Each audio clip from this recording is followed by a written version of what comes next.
Many of you are familiar with the traditional classroom lecture, originally delivered with only spoken words. In a standard lecture, the trainer presents material and the trainees listen. But there are other types of lectures that provide useful alternatives for us.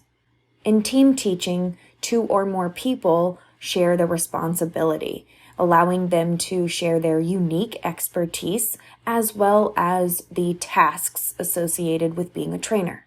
Guest speakers are usually experts in a specific training topic, and trainees often see them as highly credible and memorable. Multiple speakers make up a panel, and they each present a unique perspective. They usually spend a great deal of time interacting with the trainees and answering their questions. Finally, student presentations allow the trainees to learn a great deal about the training topic and then teach that information to their peers. After all, one of the best ways to learn how to do something is to have to teach it to someone else.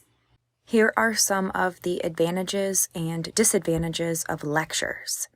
They are useful for presenting a large amount of information to a large audience.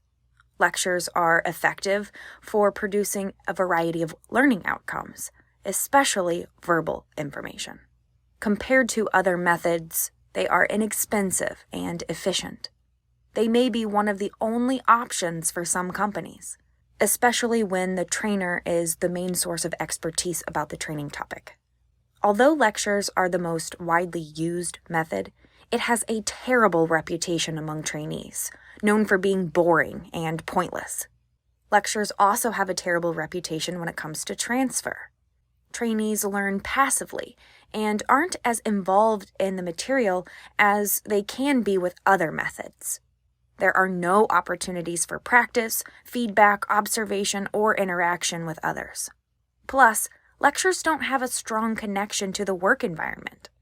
To make lectures more effective, follow the strategies that we covered in the previous modules, such as making content meaningful and memorable.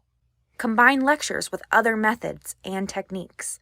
Pause periodically to ask trainees to summarize or share their conclusions. And ask, "What questions do you have?" instead of, "Do you have any questions?"